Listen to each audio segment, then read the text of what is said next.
اللہ تعالیٰ کر سکتا ہے، کوئی اس کے لیے مشکل نہیں. ہوا علی کل شیء قدیر، اسے ہر شے کی قدرت حاصل ہے. لیکن اصل بات جو ہے میں آپ کو بتانا چاہتا ہوں، یہ ہے سائیڈ ایشو.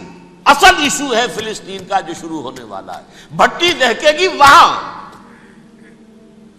ظاہر بات ہے کہ اگر کوئی بہت بڑا اقدام ہو جاتا ہے فلسطینیوں کے خلاف، اور اگر واقعتاً مسجد اقصی اور قبۃ الصخرہ گرا دیے جاتے ہیں، جو طوفان اٹھے گا عالم عرب میں، یہ حسنی مبارک ہوں یا شاہ خالد ہوں یا کوئی اور ہو، یہ نہیں روک سکتے اس طوفان کو. نوجوان خون اٹھے گا، غیرت اور جو بھی حمیت ہے. مسلمان ان پڑھ سے ان پڑھ اور بالکل بے دین، وہ بھی مسجد کی حرمت پر کٹ مرنے کو تیار ہو جاتا ہے. مسجد تو بنا دی شب بھر میں ایمان کی حرارت والوں نے، من اپنا پرانا پاپی ہے، برسوں میں نمازی بن نہ سکا. وہ چاہے کانپور کی مسجد سے مسلمانوں نے جانے دی ہیں، چاہے وہ شہید گنج کی مسجد تھی مسلمانوں نے جانے دی ہیں، چاہے نماز نہ پڑھتے ہو. لیکن یہ جو حرمت اور یہ جو حمیت اور یہ غیرت ہے، اس سے جو طوفان اٹھے گا یہ ہوگا اس ملحمۃ العظمی، اس کی طرف پیش رفت ہو رہی.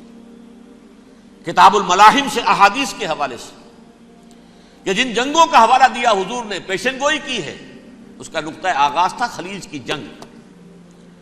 صدام حسین نے اسے کہا تھا یہ مدر آف وارز ہے، ام المحارب، یہ ایک جنگ نہیں ہے. اس کا نقشہ بھی حدیث میں موجود ہے، پیشن گوئی موجود تھی، اس وقت بھی ہم نے شائع کی تھی. لیکن اس میں جو جنگ اب ہونے والی وہ الملحمۃ العظمی. ملحمہ کسے کہتے ہیں؟ لحم گوشت کو کہتے ہیں، اور قصائی کی دکان کو عربی میں ملحم کہتے ہیں، جہاں گوشت کے ٹکڑے کیے جاتے ہیں. آج کل مشینوں سے ہوتے ہیں، اب جو ہے وہ ہاتھ سے چھریوں سے نہیں ہوتے، لیکن ٹکڑے ہو رہے ہوتے ہیں، جسموں کے چیتھڑے اڑ رہے ہوتے ہیں. ملحمہ، یہی لفظ استعمال کیا تھا حضرت سعد ابن عبادہ نے رضی اللہ تعالی عنہ یوم فتح مکہ. ان کے دل میں تھا کہ اب ہم انتقام لیں گے ان عربوں سے، ان قریش سے. الیوم یوم الملحمہ، الیوم یوم الملحمہ، یہ کہتے ہوئے جا رہے تھے. ایک خاص کیفیت، آج ہے گوشت کے ٹکڑے اڑانے کا دن. حضور سے کہا کسی دن جا کر کہ سعد تو یہ کہہ رہے ہیں الیوم یوم الملحمہ، الیوم یوم الملحمہ. حضور نے فرمایا نہیں، ان سے کہو جا کر الیوم یوم المرحمہ، الیوم یوم المرحمہ، آج رحمت کا دن ہے، آج تو میں ان سب کو معاف کروں گا. لا تثریب علیکم اليوم، میں تم سے وہی بات کہہ رہا ہوں جو میرے بھائی یوسف نے کہی تھی اپنے بھائیوں سے، اذهبوا فانتم الطلقاء، جاؤ تم سب کے سب آزاد. وہ ملحمہ ہے جس کو کہ حضور نے حضرت معاذ بن جبل رضی اللہ تعالیٰ عنہ، اس کی روایت ہے، اس میں سے جو ابو داؤد میں روایت آئی ہے اس میں الملحمۃ العظمی، عظمی مؤنث ہے اعظم کا.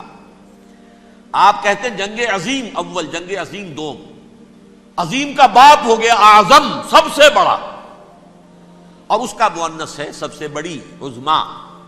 الملحمۃ العظمی، سب سے بڑی لڑائی.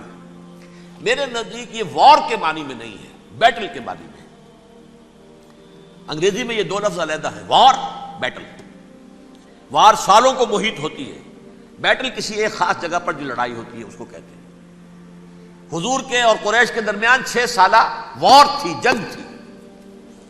لیکن battles, battle of Uhud, battle of Badr, یہ بیٹلز تھی، لڑائیاں تھیں.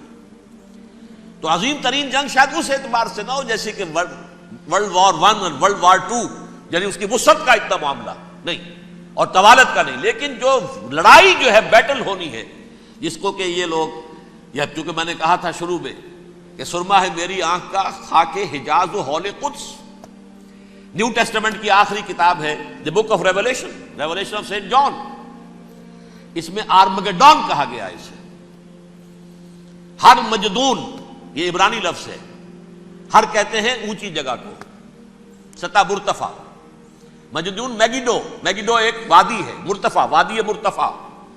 یہ ہے واقع لبنان، اسرائیل اور شام کے درمیان جو ٹکڑا، جو ٹرائنگل بنتی ہے، یہ ہے. یہاں پر بڑی جنگ لڑی جائے گی، اور یہ جنگ صلیب ہوگی جو کہا ہے بش نے، یہ جنگ صلیب.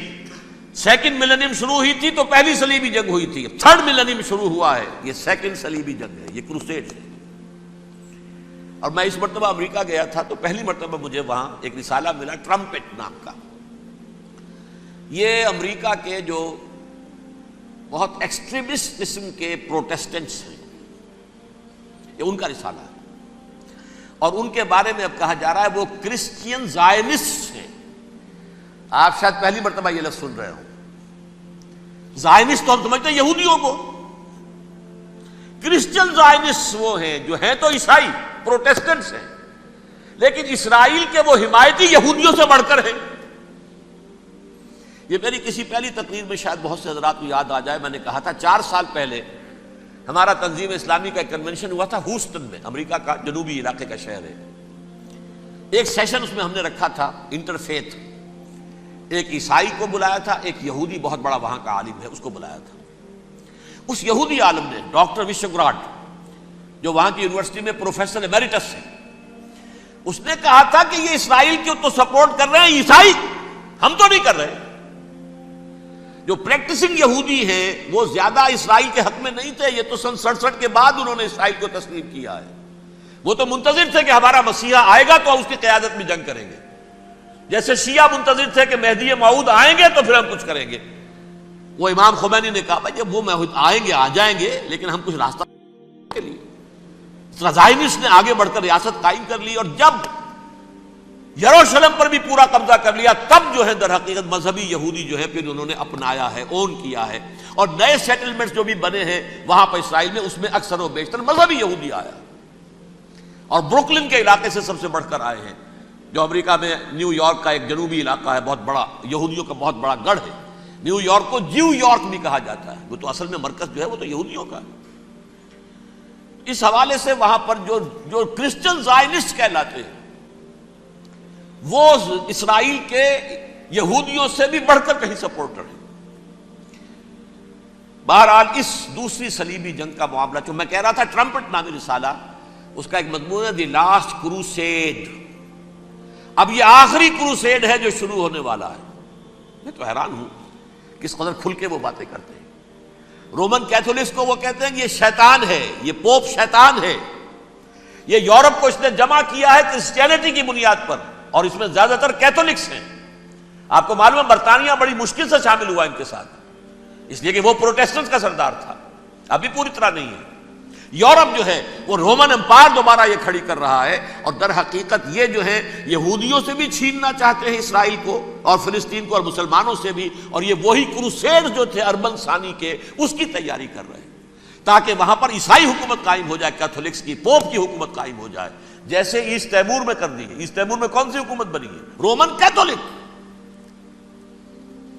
رومن کیتھولک اسرائیل میں بنے تاکہ یہ سارے مقامات مقدسہ جہاں اسرائیل پیدا ہوئے، بیت حضرت مسیح پیدا ہوا، بیت الحم کہاں ہے؟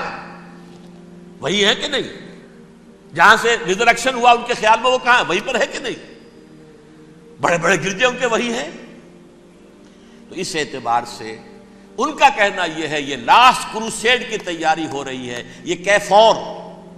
اور ان کا کہنا یہ ہے کہ یہ پوری طاقت نیٹو کی جو ہے، یہ پہلے جرمنی سے لائی گئی بوسنیا، انہوں نے خود وہاں جنگ کروائی، انہوں نے خود وہاں پر ایتھنک کلینسنگ کروائی، پھر خود مصالحت کے لیے آ گئے، پھر کوسوو میں انہوں نے خود آگ بھڑکائی. یہ میں نہیں کہہ رہا، یہ وہ ٹرمپٹ رسالہ امریکہ سے چھپنے والا پروٹیسٹنٹس کا رسالہ ہے جو یہ کہہ رہا ہے.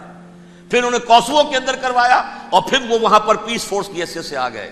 اب وہ میسیڈونیا میں کروا رہے ہیں اور وہاں داخل ہو گئے ہیں. اگلا قدم ان کا سائپرس ہوگا، سائپرس میں ترکوں کو اور وہ گریکس کو لڑائیں گے اور وہاں آ جائیں گے، وہاں سے ایک چھلانگ لگائیں گے اور یہ فلسطین میں پہنچیں گے، اور یہ وہاں پر ایک رومن امپائر، اپنی پرانی رومن امپائر کی طرح کی رومن کیتھولک ریاست قائم کرنا چاہتے ہیں.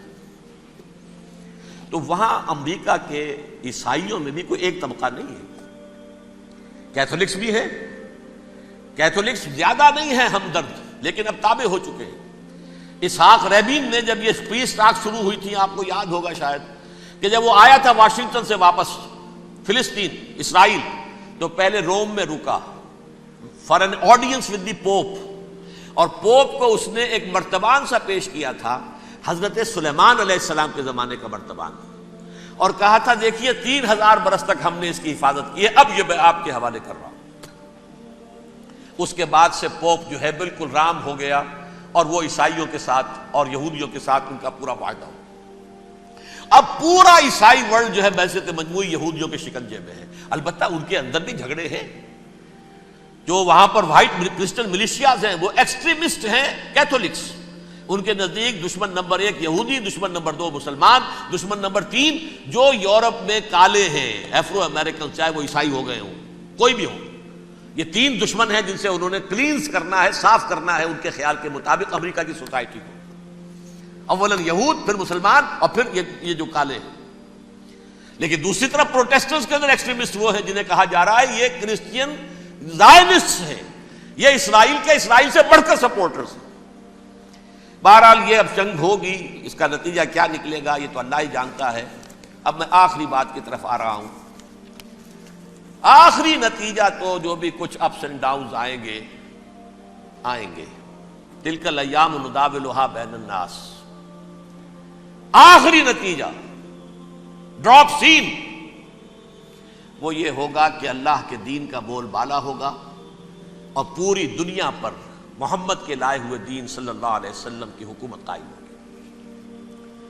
وہ گویا قیامت کی تمہید ہوگی، اس کے بعد بس قیامت آئے گی، کیونکہ مقصد کائنات، تخلیق کائنات پورا ہو جائے گا۔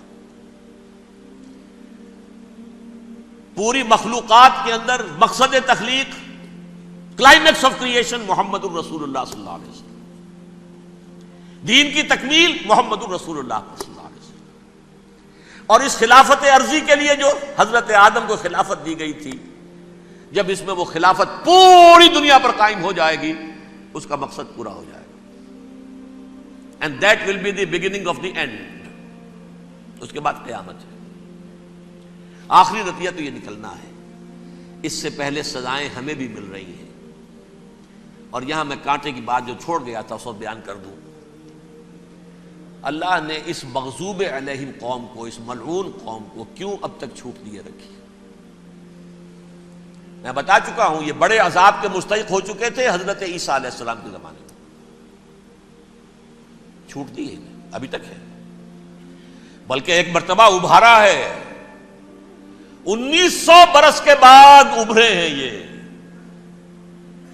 بالفور ڈیکلریشن 1917، سن 70 عیسوی کے بعد، تقریباً 1900 برس، 1850 برس تو ہے کم سے کم۔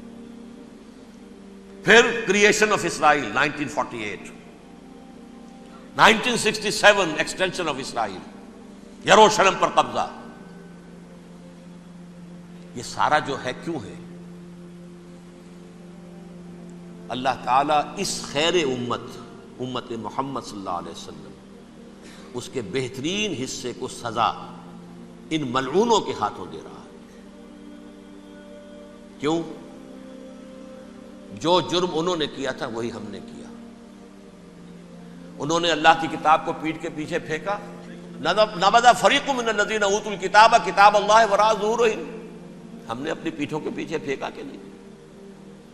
کولونیل رول سے آزاد ہوئے، کہیں اسلامی قانون نافذ کیا، کہیں اسلامی نظام قائم کیا؟